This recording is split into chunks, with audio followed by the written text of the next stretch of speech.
This episode is brought to you by Odd Most Pizza in Canby. Handmade awesome pizza plus craft beer, cider, and wine delivered. Call them today at 503-266-8444.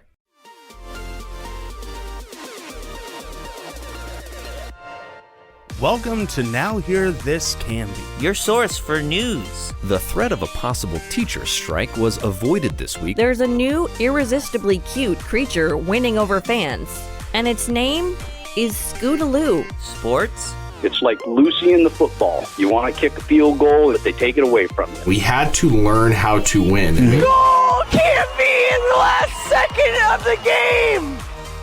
And interesting conversations. Because I'm one of the strongest girls ever, and I know that for a fact. I just really enjoy writing gossip as if I was a bear. With an old maid daughter that make the best moonshine in the coast. And if it would have hit me in the face, I think I would have died. I really do.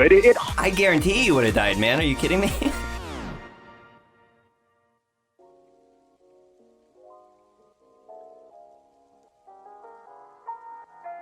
Breaking news. It was really hot in Canby a few days ago. Fortunately, a welcome wave of cool marine air from the Oregon coast washed over the Willamette Valley Monday evening, shattering the heat dome and bringing a surprisingly rapid end to the staggeringly high temperatures that had ravaged the area for 3 straight days.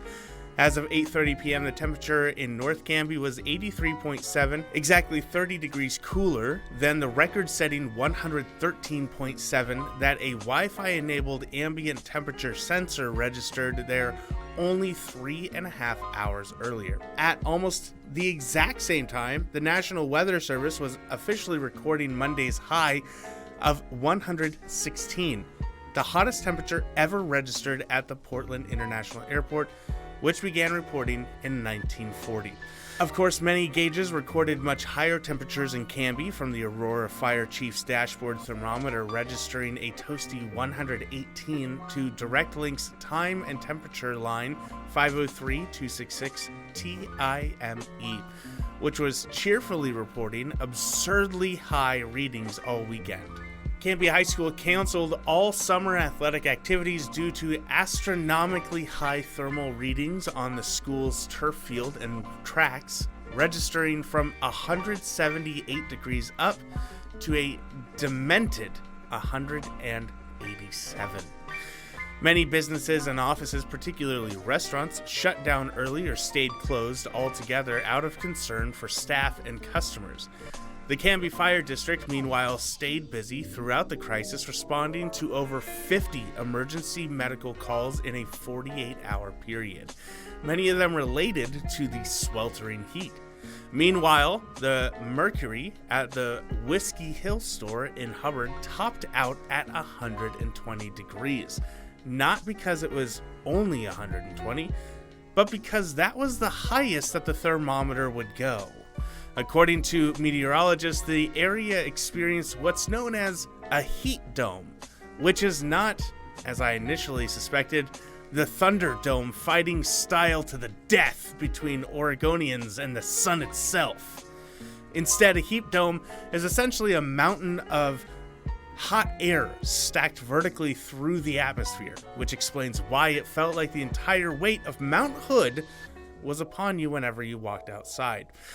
The intensity of a heat dome is measured by how thick the atmosphere is at a given spot.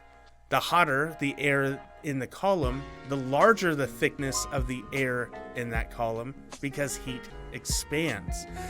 Climate scientists say the heat dome affecting the Pacific Northwest this week registers a statistical standard deviation from the average 4.4, which in layman's terms means the odds of such an event occurring are about 1 in 10,000, or a 0.01% chance.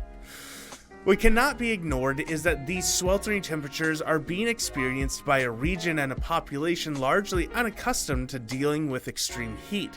Many homes do not have central cooling or even air conditioning units, and many people are ill-prepared to cope with triple-digit thermometer readings for days at a time. This was something that struck transplant resident Sarah Spencer Culkins immediately back when she first moved to the area. I remember when I was moving to Oregon, I noted that none of the apartments I was looking at, even large modern company managed complexes, had central air conditioning, only heat, she recalled. I asked my ex about it, and he said that you really don't need AC in Oregon because it's only hot like 2 weeks out of the year. What he didn't mention was that during those couple of weeks, the entire area pitches itself directly into the center of the sun, with the wet, boggy, volcanic ground storing every snick of heat. It doesn't actually cool off until like 2 a.m. Cambyites weathered the heat storm as best they could Sunday and Monday, seeking shade, water, and cool air whenever it could be found. Some took their summer fun elsewhere, heading to nearby lakes or even the coast in search of more bearable climates. Others turned to culinary delights for relief. Whether they were curative, ice cream, popsicles, root beer floats were popular, or for the sake of science. While several Canby residents attempted the classic cook an egg on the sidewalk experiment with varying degrees of success, local YouTuber Steve Weldon took it a step further, attempting to bake a tray of chocolate chip cookies on the dashboard of his Toyota Prius. They were all right, he concluded. Others made the most of the historic occasion. The largest ever Canby contingent attended the Oregon State High School Clay Target League Championships in Hillsboro this weekend and added new meaning to the phrase hot shooting, finishing first in the league play. Aurora caterer Arlene Anderson of Arlene Cuisine was there with their usual event menu, pulled pork, mac and cheese, chili dogs, and over 200 pounds of ice. It really was 108 degrees most of the time. But we were prepared with lots of ice, water, and extra fans. We sounded like a wild party, reminding each other, "Drink, drink," she said with a laugh.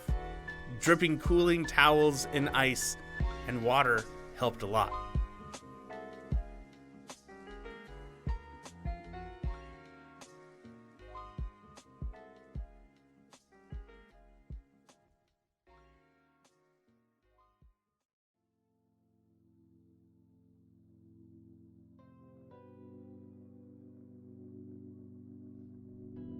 Most local fire districts and officials are pleading with residents to forgo the use of fireworks in celebrating the 4th of July this weekend due to extreme temperatures and other conditions that have turned the region into a tinderbox.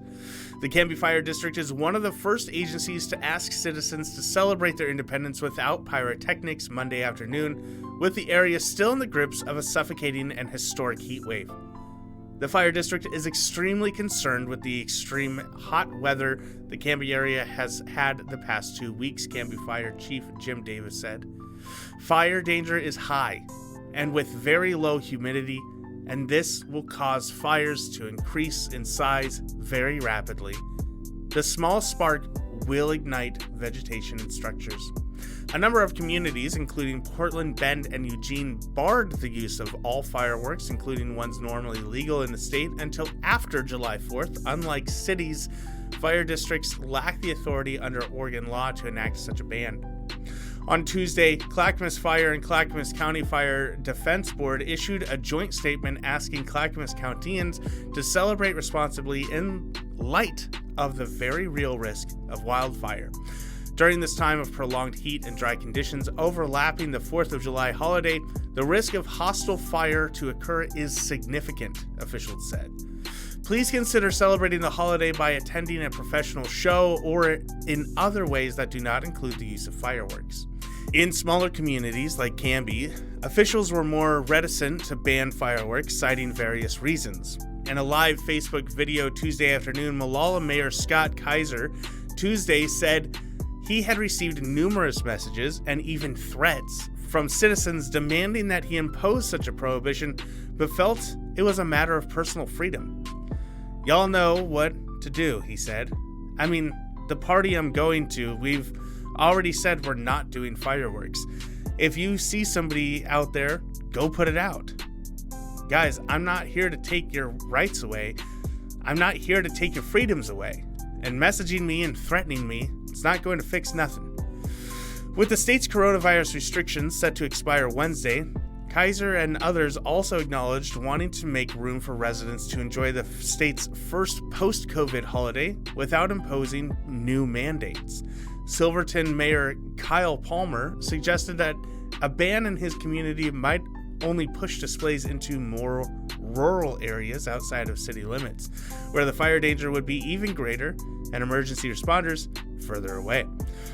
Much has been taken from us over the past 18 months, and I'm committed to seeing our community find as much normalcy as possible as we exit the restrictions that COVID has caused, Palmer explained.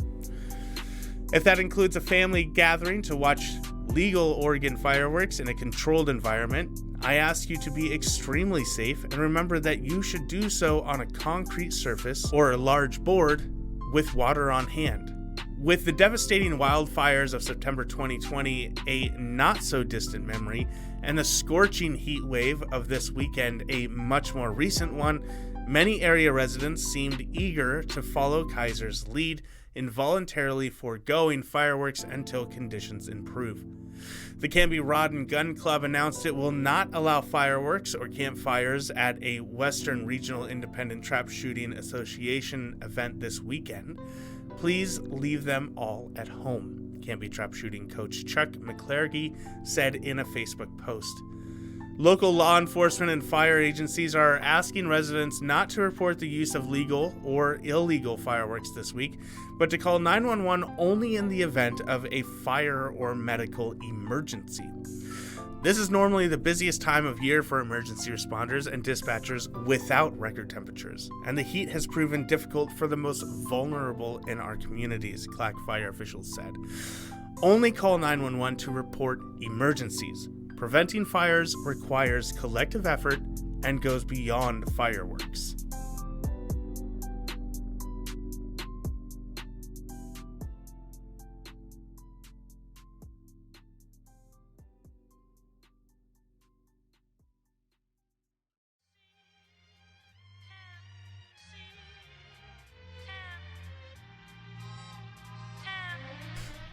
Oregon is back and open for business. That was the message at a reopening celebration at Providence Park in Portland Wednesday morning, as Governor Kate Brown hosted healthcare workers, frontline employees, personnel from the state agencies critical to COVID-19 response, state and county leaders, tribal leaders, Oregon National Guard members, housing advocates, farm workers, education, and nonprofit volunteers, thanking them for their service and dedication throughout the pandemic. The event commemorated the lifting of all remaining COVID-19 health and safety restrictions in Oregon, which was effective at 12:01 a.m. Wednesday. That meant all restaurants, bars, gyms, theaters, event venues, and other businesses can reopen at 100% capacity for the first time in 473 days. It also marks the end of the statewide mask mandate in most places, with face coverings still being required only in places like public transit, hospitals, airports, and long-term care facilities. Businesses may have stricter requirements for their customers or employees. Today, we celebrate Oregon's strength, resilience, and collaboration, said Governor Brown. We celebrate brighter days ahead. And today we celebrate that Oregon is 100% open for business. Thank you, Oregon, for everything you've done to look out for one another and to bring us to this day. The event included remarks by Oregon Health Authority Director Patrick Allen, OHSU Infectious Disease Specialist Dr. Judy Guzman Cottrell, Meyer Memorial Trust Chief Investment Officer Ruakaya Adams, and Ricky Gomez, owner of Palomar in Southeast Portland. I look forward to seeing Oregon's restaurants and Main Street businesses flourish as vibrant community cornerstones, the governor said. We are all excited to celebrate the 4th of July holiday this weekend with friends and family. And I smile at the thought of our children going back to the classroom 5 days a week this fall. While acknowledging the historic moment, the state's work is far from over, Brown said. We will be relentless in our efforts to finish the job, closing our equity gaps and reaching every Oregonian with information and vaccines, she said. That means We need to continue this education effort, person to person, neighbor to neighbor. We remain fiercely committed to our efforts to build a more just and equitable and safer and stronger Oregon.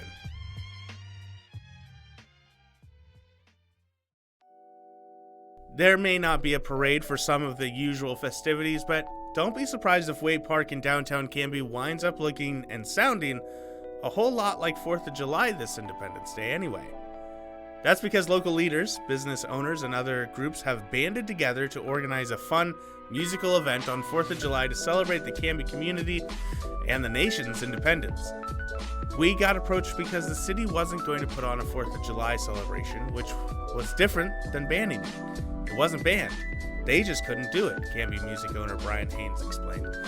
So some people contacted me about doing the sound, and I said, I'll do the sound, I'll do live music, I'll do the whole thing.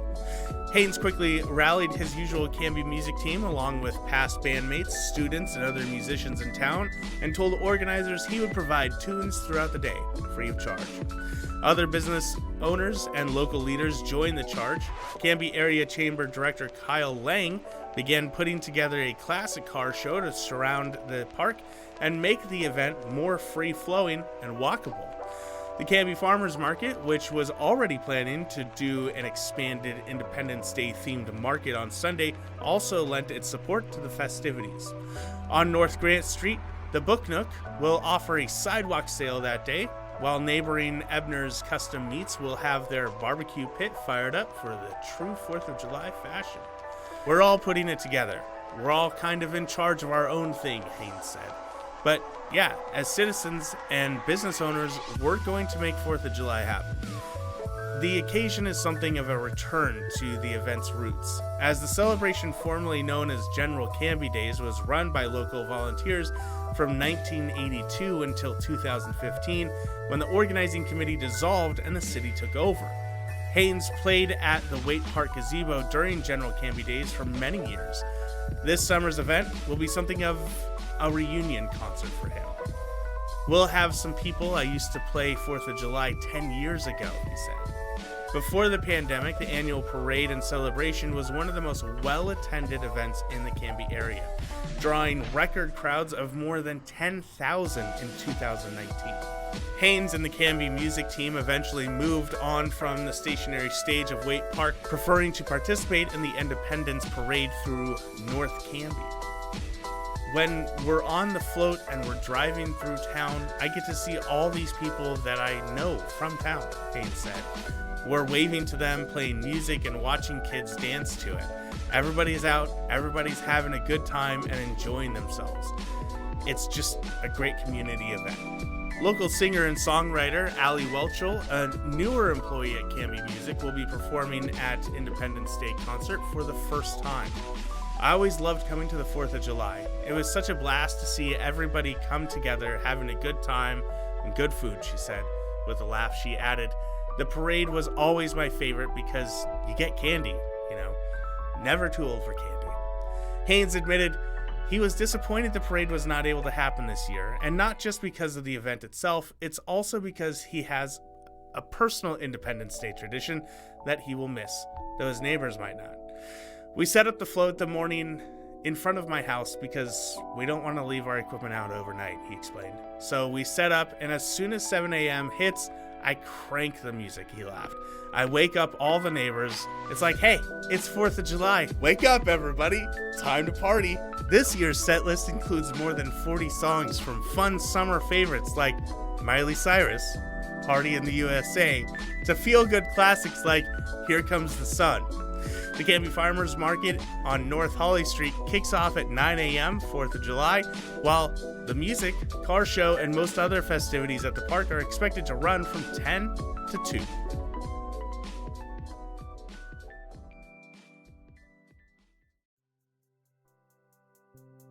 Hey James, what's going on with the internet? The Wi-Fi is all spotty. Well, is it your internet or the Wi-Fi? What are you talking about? Aren't they the same thing? Well, kind of, but no. You see, your home or office accesses the internet through underground fiber cables from DirectLink. It's actually your Wi-Fi router that converts that internet connection into an over-the-air signal for all your wireless devices. Okay, you lost me at kind of? Why do I even try?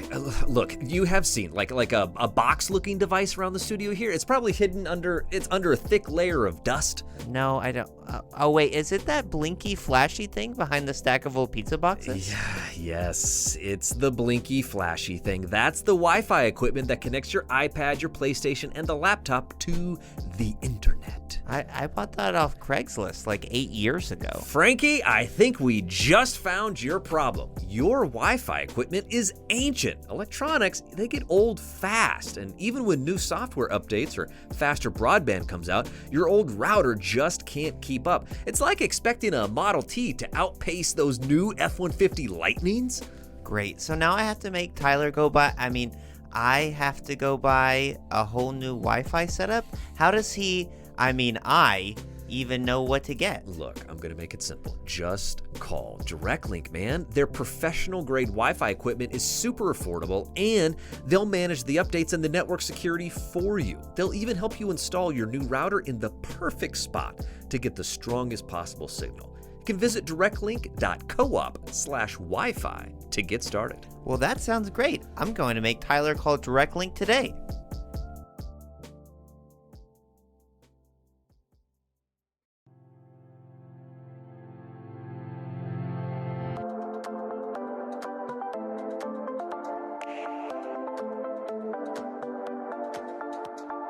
All right, on the Canby Conversation today, we're going to be welcoming back one of our previous guests onto the Now Hear This Canby podcast. Steve Nielsen is a longtime board member for the Clackamas Kennel Club, and he was the assistant chair for this year's dog show, which did come back this year post-COVID to the Clackamas County Fairgrounds. Hi, Steve. Hi, how are you, Tyler? I'm doing great. How are you? Staying cool, I hope. Yes. Wonderful. Well, as we said, the Clackamas Kennel Club's long time show, one of the premier shows and with a long history here in our county, did return to the fairgrounds this past weekend. Had some unexpected weather challenges to deal with on top of everything else with the pandemic restrictions loosening up. Why don't you tell us just a little bit about how things went? Well, the weather was not ideal for us, of course. The heat was a bit of a problem, but we have had on other occasions, 2 occasions where it was over 100. So we did have a plan and knew what to do about the heat. So,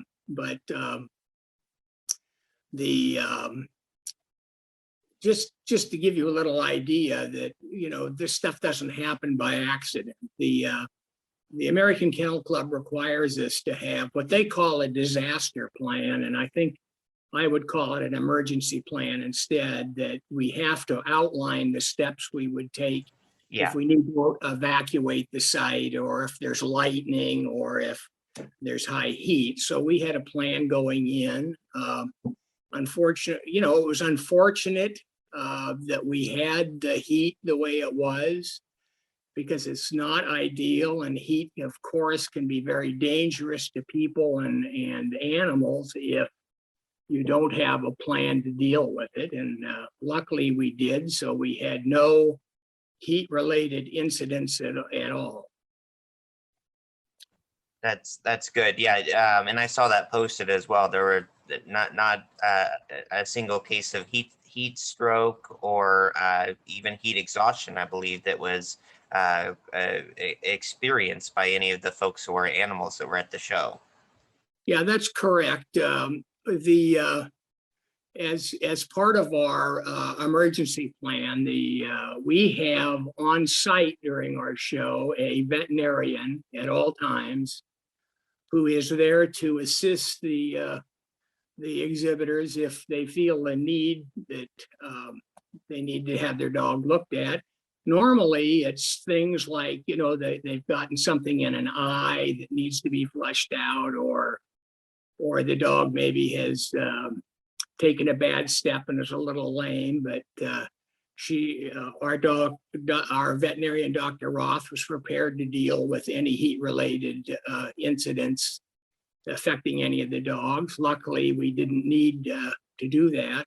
In addition, we have a EMT on site from American Medical Response that is there with, I don't know what the term is, it looks like an ambulance, who is there and can deal with any emergency needs that a handler might have. And normally that would be somebody has twisted an ankle or maybe taken a little fall, but they did not see anybody with heat-related issues. We did have one exhibitor that did fall. Of course, that does happen from time to time at a dog show because the dogs have to be gated. So luckily, we didn't have anything unusual this year. That's great. Can you tell us, Steve, a little bit? You mentioned the plan and that that there were things in place to address emergency situations and whatnot. Could you tell us more specifically about what you and the organizers did when you saw, obviously, the forecast was going to be pretty hot this weekend? I saw photos. There's obviously a lot of shade that was set up. Maybe that was part of the plan anyway. But can you just tell us what measures were taken to try to address some of this heat and make people more comfortable?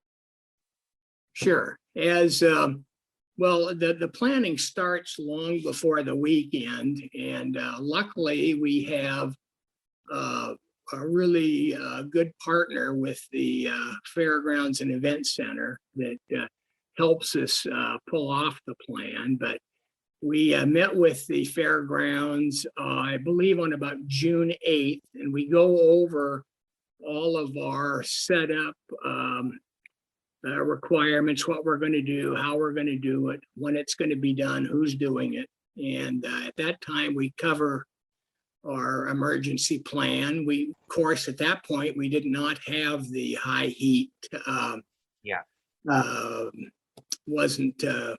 Didn't look like it was going to be that hot. So, but anyway, when it became evident that it was going to be that hot, our show chairman, Ann Summers, and got together with Lori Bothwell, who's the executive director of the event center. Yeah. And we put together our plan. Now we have 32 large tents that we set up. Okay. We do that for every show. But in this case, what we did is we set up the 32 a little differently to take advantage of some of the natural shade. Plus, in it, we brought in an additional 6 10x10 pop-ups that we could use on a temporary basis wherever needed. Oh, okay. In addition, we have we arranged with the event center to open up Clackamas Hall, which is an air-conditioned building that would be used for both the dogs and the handlers. We also opened up one part of the main lawn complex, which would be a cooling station for any of the judges or ring stewards that needed to step inside to get cooled off a bit.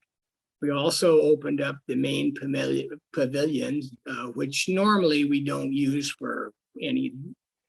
Normally, none of the buildings are used for dog. There are no dogs inside any of the buildings. So we opened that up to so that dogs could get in on the porch out of the direct sunlight. In addition, the fairgrounds loaned us 6 large stock fans. Those are the type you see that they use during the fair to keep the large animals, cattle and such, cool. And we placed those around the grounds.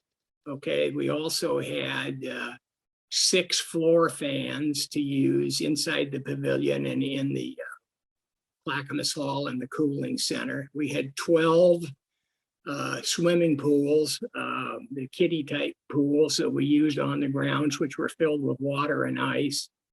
In addition, we had 5 10x10 misting stations set up so that dogs and handlers could get into the cool mist. And plus we had 5 additional Cobra misting things placed around our grounds. And then as the sun angle changed throughout the day, we moved the tents and things to provide a lot more of the natural shade. And of course, we're very fortunate that the fairgrounds itself has a lot of natural shade that we could take advantage of. Yeah, that's great. I mean, some of that sounds pretty jealous. I would have loved to have a few kiddie pools filled with ice in my yard. That sounds pretty great, actually. Yeah, well, we're fortunate to have a good partnership with the fairgrounds. They ordered for us a ton of additional ice that was delivered about 7 o'clock on Saturday morning. So we were pretty well set up for ice. We had an additional 20 coolers placed around the grounds that were filled with ice and ice water, Gatorade, and that such. And it's just as a little extra touch, we had popsicles that we handed out throughout the weekend. So and the number one reason for doing all of this is to ensure the safety of both the handlers and the participants that chose to show. Some people, of course, chose to stay home because they didn't feel that they wanted to be out in those conditions, and other people felt that if it was managed properly, that there would be no particular danger. Because some of these dog participants, deal with high heat on pretty much regular basis throughout the spring and summer. Yeah.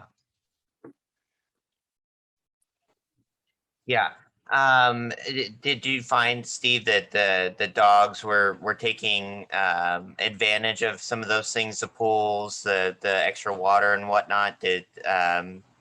Were those pretty well used, I guess, during the high heat? Yes, they were all pretty well used, and the Clackamas Hall was especially well used because it was about probably 72 degrees in there, so it was substantially cooler, and a lot of people hung out in there when they were getting ready to show. Now, COVID was a big problem, but in this case, the COVID restrictions were really a good thing based on the weather, because to get our show approved by the county health people, we had to start in January putting together a package that would satisfy the venue and the county health people. So we canceled all of the events that kept people on the grounds for any extended period of time.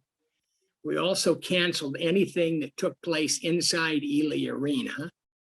And we made the confirmation part of the show a show and go, which meant people were only expected to come to ringside 15 minutes before their judging time.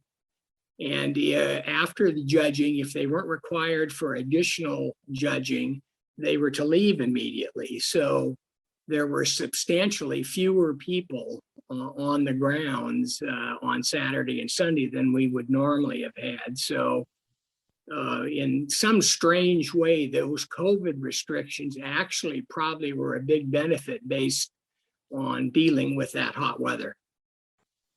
Wow, that's nice to hear how that managed to be a good thing and help this unexpected situation. Your event, Steve, is just a one day on Saturday. Was that right? No, it's 2 days, Saturday and Sunday. And can you tell folks who haven't been there before or seen it, kind of how it works? I mean, you mentioned the tents. Do a lot of or all of the activities happen inside those tents, or are there things that happen in the full sun? There are, depending on what ring you're talking about. Dogs are shown in a ring that is generally 50 by 50. Okay, at our show at least, anyway, that would be the size. So the tenting is used to provide shade for the dogs while they are not gating, okay? So what happens is a class is called in, they're under the shade, then the judge examines the dogs one at a time, and then they are at one at a time, gate after they're examined, they're gated. So the only time they probably would have been in the direct sun would be the few seconds that they were actually gated. And it would depend a lot on which ring. Some of the rings are shaded all day. Some of the rings are shaded just part of the day. And what we do is, if like our ring number 11, we don't use it all because it has very little shade. And ring number 12, we only use until 10 o'clock in the morning because it does not have good shade in the afternoon. So we shuffle things around based on providing the most shade possible at any given point during the day. So the dogs spend very little time out in the direct sun. That's good to hear. Steve, I know, and this was not specific to your show. One concern that folks talked about as the heat wave was hitting us was pavement and how hot it was getting, and obviously dogs don't wear shoes, and just how people being concerned about that, or ways to address that if people wanted to take their dog out or go for a walk or whatnot, hopefully a shaded walk. But obviously, like I said, that wasn't specific to your show, but there is obviously the parking lot that people park in and then walk across to get to the fairgrounds.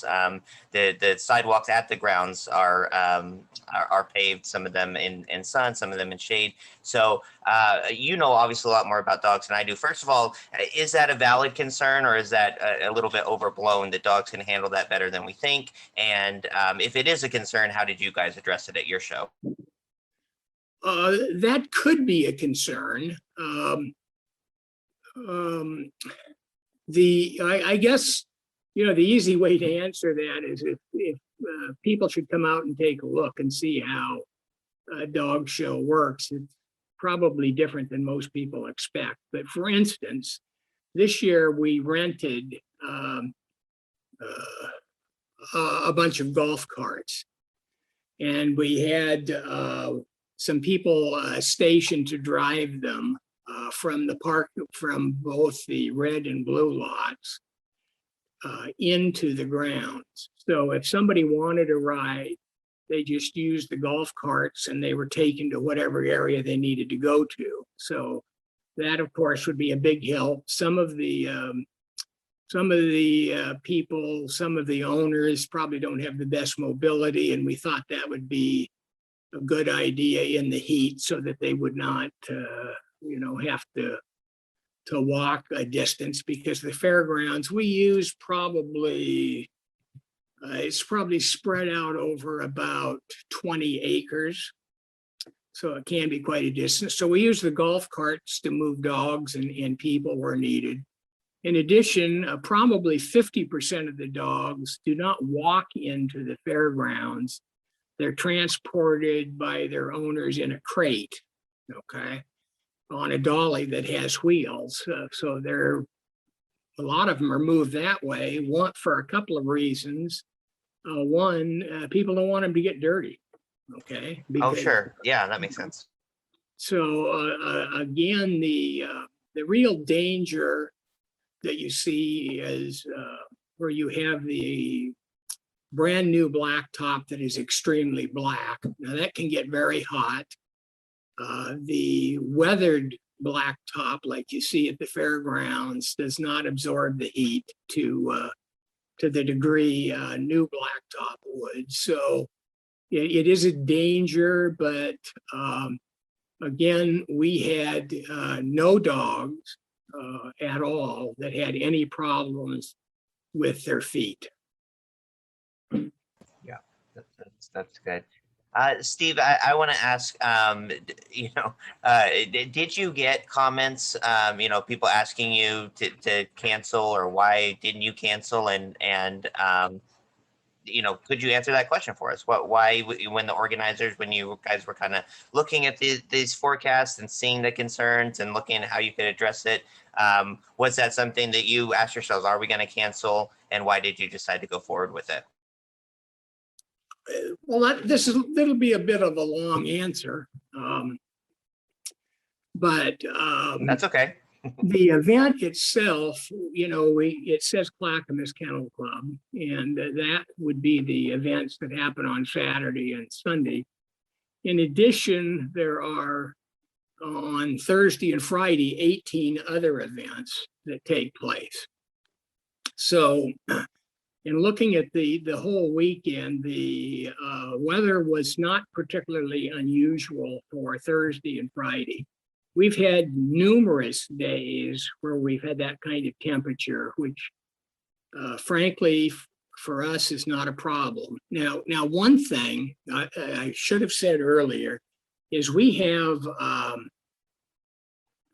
two kinds of exhibitors that attend our show. One, you have the professional handlers, and that's how they make their living. And they travel from probably Canada all down the western United States, maybe as far as Texas and Oklahoma, and places like Westminster Kennel Club and the national championship in Florida. That's one group. They deal with heat all of the time and know exactly how to manage it. Okay. The other group we have would be the local breeder, owner, handlers that live in this area, probably Washington, Oregon, maybe Northern California, that are also very experienced with dealing with these kind of conditions. Okay, so we have a lot of people who understand how to properly manage their dogs. Now, most of the comments about canceling the show and things are on things like Canby Now, where you have a lot of people who don't really understand the dynamics of what we're doing. Now, we of course always discuss the chances that maybe we should cancel, maybe there is a danger. But there's one thing is that all of the exhibitors can decide whether they want to come or not. So probably 35% of them decided they didn't want to come out on Saturday, and probably more like 50% didn't decided not to show on Sunday. But the thing is, we had the other 18 events that took place on Thursday and Friday. So if we canceled, they would have to cancel their events also, even though they really didn't have the serious issue with the excessive heat that we were going to have on Sunday, especially. So yeah, it was kind of a group decision that we've done this before. We know how to do it. We've never had a problem. We have had events exclusively at the event center for 40 years. Okay. And in that 40 years, we have had one dog have a problem with the heat, and that was a bull mastiff, and it wasn't warm. The dog was, had an inexperienced owner, and the dog got way too hot. Our veterinarian, Dr. Henson, had to step in and kind of take over. I don't know the correct term, they kind of tranquilized the dog and got him controllable so that they could get his body temperature down. And during those 40 years, we've never had an individual, either a spectator or a handler, have a problem with the heat. So we've had a lot of experience with high temperatures. So we just decided that in this case, we were going to go ahead and let the individual exhibitors decide for themselves whether they wanted to come out. They were made aware of what our plans were. Some of them decided that they would prefer to give it a try, and others decided they did not want to. But and that's the way it should be. Everybody needs to decide for themselves. So I think the thing that's a little different now is you have social media where everybody can have an opinion, and their opinions aren't really based on, facts. So that's like, that dogs are going to burn their feet off trying to walk across the street. Well, unfortunately, that's not really true. Yeah. And you make a good point, Steve, as well. Not just your experience, but the experience of the fairgrounds itself and their, very long-standing team in handling high temperatures and hundreds of animals at a time for the fair each year for over 100 years. That's exactly right. It's something that the fair has to deal with too, and they have a huge variety of animals that they have to make sure that they're set up for, and we're really just looking at just our dogs, and we understand how to maintain our dogs in the heat. Now, in a lot of cases, you find the farm dogs, they have to go out and work, whether it's hot or not. So a working dog is a dog that can go out and do its function in the heat, because that's what it's for. Almost all purebred dogs at some point in their development had a purpose, whether it be hunting or farm dogs or whatever. And then the toy breeds were companions. They were supposed to just sit in your lap. So Right. Well, the last thing I wanted to ask you, Steve, was just kind of what you thought of this historic day. People are kind of talking about just the experience of it. What did you hear from folks that, especially, as you say, folks that do this professionally and see all different kinds of climates and all different types of temperatures and settings? Did you hear folks saying like this was something, that kind of remarking on how unprecedented, I guess I'm kind of getting tired of that word, but did you hear folks talking about how unusual it was, or that it was, not so bad, or I've seen worse, we did a show in Death Valley or whatever? Well, there was a full range of comments.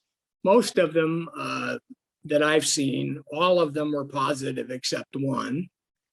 But I think a lot of people coming out of COVID were just appreciated the ability to get out and see some of the people they haven't seen for over a year, and just get out and try to get back into a little bit of a routine. And the comments in general, you can read them on our page or other pages. They were all very complimentary of the steps that both we took and that the fairgrounds took to make sure that the dogs were comfortable and were not in any danger. The same with the handlers, or make sure that they were able to maintain themselves in an appropriate manner. And I was impressed that we got through the very challenging weekend with virtually no problems at all, including nobody lost their temper.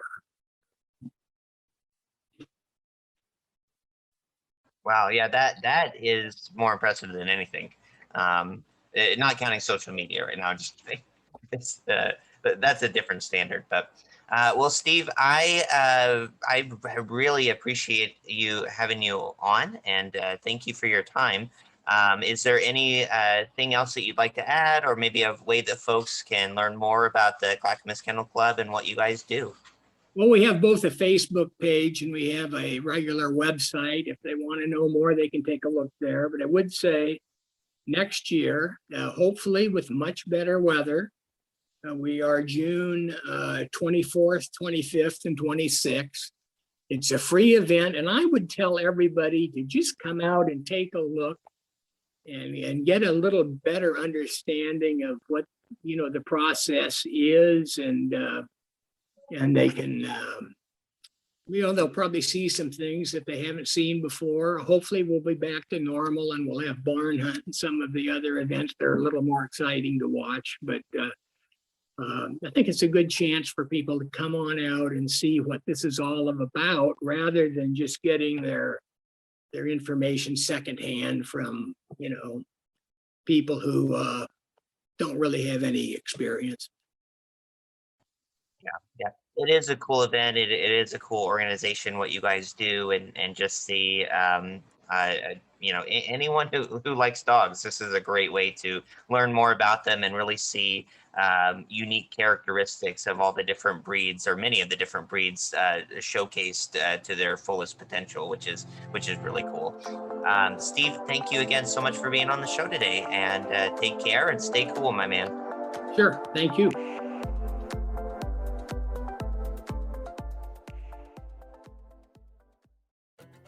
Joining us now is Donna Ellison of Ellison Team Homes, a firm serving all across the Portland metro area with 3 realtors based right here in Canby. Donna, can you tell us how Ellison Team Homes started? I started in real estate. I grew up with my dad. He was a realtor. So I'm a second generation broker, and I grew up with him on weekends. And I learned a lot, eventually working with him for several years and then going out on my own. Our family moved to Canby a couple of years ago, but we really didn't know how it was going to go. And within the first probably 3 months of being here, we literally fell head over heels in love with this place. We love the community, the spirit here. The first Christmas at Waite Park, I was literally crying because everybody was walking around saying Merry Christmas, and people were drinking hot chocolate, and we got in a carriage ride with the horse, and it was just too much. You just realize it's special here. Real estate's always been my passion. It is my professional love. I enjoy the people, the relationships. So much comes out of kind of the intensity that you spend with people. You're really up in their business for a period of time, and sometimes it's a couple months, sometimes it's a couple years, sometimes it's a lifetime. I feel very blessed at this point to have people that have been with me for almost my entire career. Clients that have bought and sold maybe 2, 3, 4, 5 homes. I have one client that's bought and sold 8 homes with me. 3 generations. It's a beautiful business. It makes for a very full life. How can people find you? How can they not, really? We have a website, www.ellisonteamhomes.com. Well, thank you, Donna. Thank you for having me.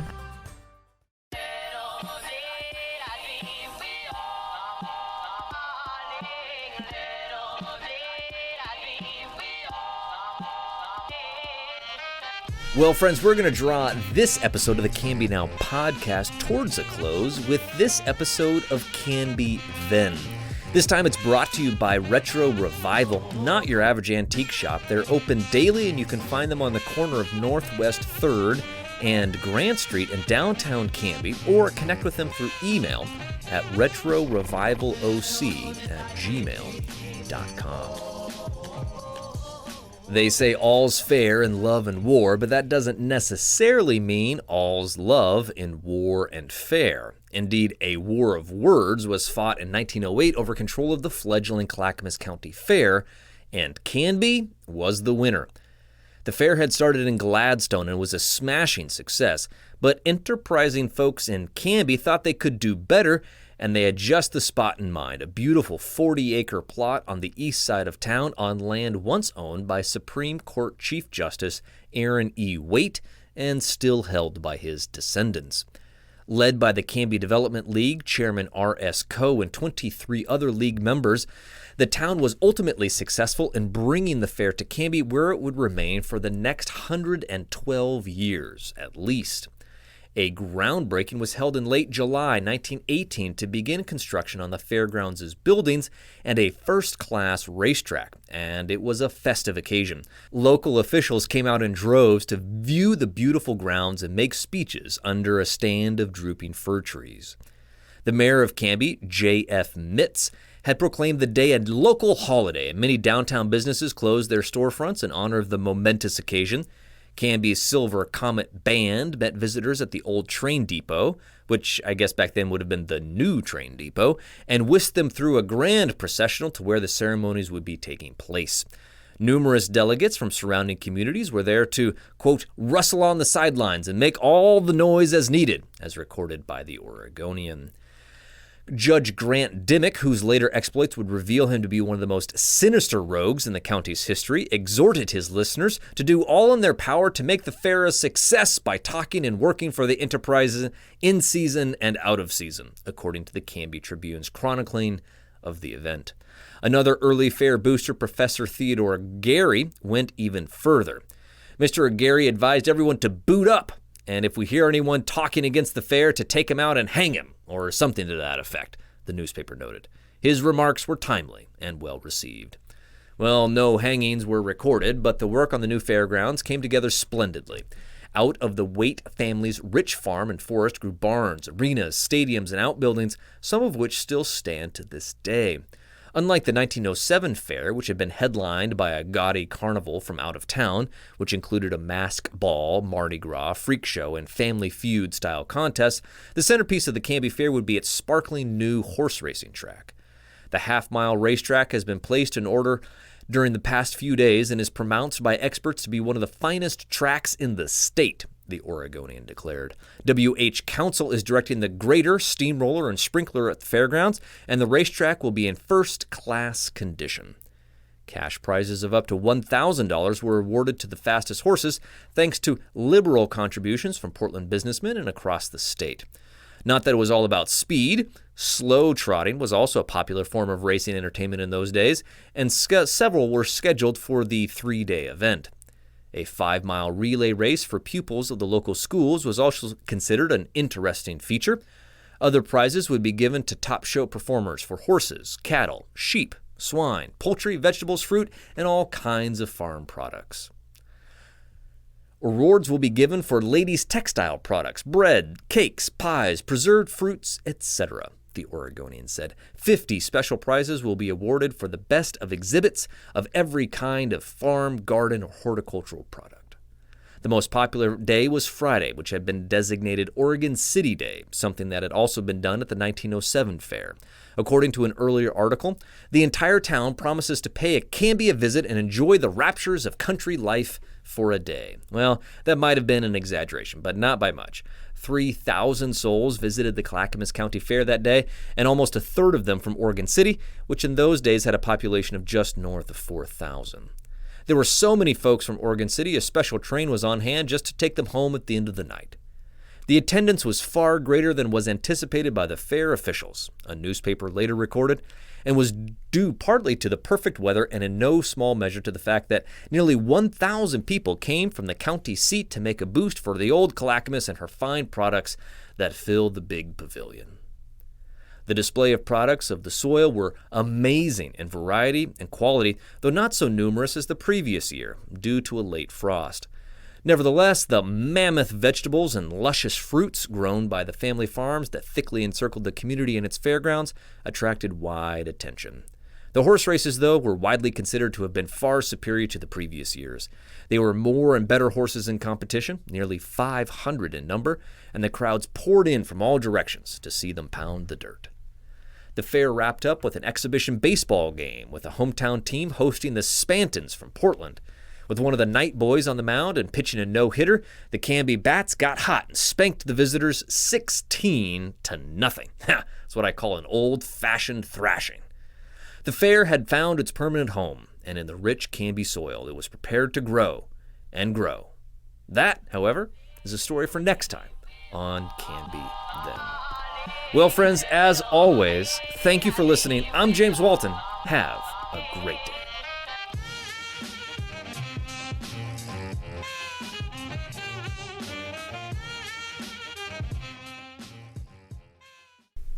Tyler, did you know that the Australian lyrebird can mimic any sound that it hears, even chainsaws? No, that's super interesting. Did you know that a baby puffin is called a puffling? Or that baby sea otters can't swim, so their moms wrap them up in pieces of kelp until they learn how to paddle? Wait, Do you know any trivia that isn't like animal related? Not really, but here's some stuff you may not know about the Wild Hare Saloon, where Canby goes to eat and have fun. Okay. The Wild Hare is one of Canby's longest running locally owned restaurants. Owners Joan and Darren Moden have been in business for 16 years. That's cool. Heck, you were just a baby back then.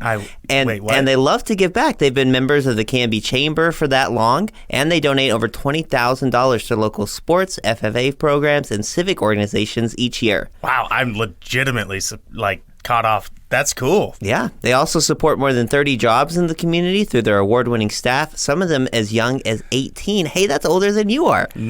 Dude, I'm 10 months younger than you. With the days getting longer and the weather getting warmer, the Canby Wild Hare's expansive outdoor patio is the place to be. Furry friends welcome. Well, that sounds great. I'm going to go check them out just off of Highway 99E next to the Space Age in Canby at 1656 Beaver Creek Road in Oregon City, or on their website at thewildharesaloon.net. Now Hear This Canby is produced by me, Tyler Clausen. Our content director and star reporter is Tyler Frankie. And of course, our show is edited by Cameron Clausen. We also feature the vocal talents of Joy Struby and James Walden. So a round of applause to them. The song that you're hearing right now is Canby by singer-songwriter Olivia Harms, used with her permission. To find more work from her, you can visit her website, olivia13.com. Now Hear This Canby is dedicated to preserving independent local journalism and redefining local news with our fun, fresh, and energetic brand of storytelling. Our sincere thanks to our local sponsors who make this show possible. Please show your appreciation by supporting the small businesses who support us. The production of Now Hear This Studios, Canby's locally owned full-service audio, video, and media production company. Our mission is to produce the best content in the universe, and we'd love to help you do it. Find us online at nhtstudios.com.